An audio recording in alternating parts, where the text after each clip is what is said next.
A friend of mine asked a couple days ago about the composition of the New Testament and why it was the way it is. And we don't know, of course, exactly why it is the way it is. But here's just some explanation that I gave him, and hopefully it'll be helpful to you. The four Gospels were written, and they take up actually most of the New Testament by four different people, and they're written for different purposes. So Matthew wrote for the Jews to convince them that Jesus was the Messiah. Mark is Peter's quick and dirty recitation of the Gospels. Luke is, of course, Luke, the historian, the Gentile historian, the doctor's deep historical look at the life of Jesus, followed by his sequel, Acts, which is the beginning of the church.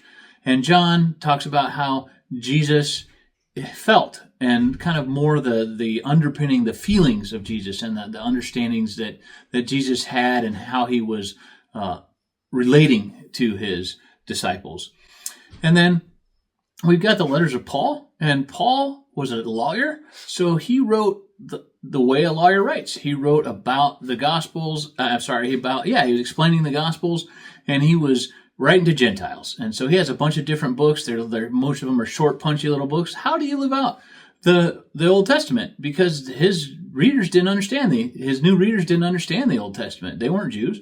They hadn't grown up with the Old Testament, and they needed it explained.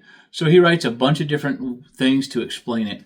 And then we have the other what we call the general epistles, just kind of talking about how we can relate to Jesus and how we can practically do some things. James is the Proverbs of the New Testament, and of course John's got a couple more letters, and Peter has a letter in there, and then one of Jesus' brothers has a letter in there, Jude, and of course James also, but Jude too. And then we have that final book, Revelation, which tells us what's going to happen and the final things that are going to occur before Jesus comes back again. So hopefully that's helpful and just gives you a quick down and dirty of what the New Testament is like and why it was structured the way it is. Thanks.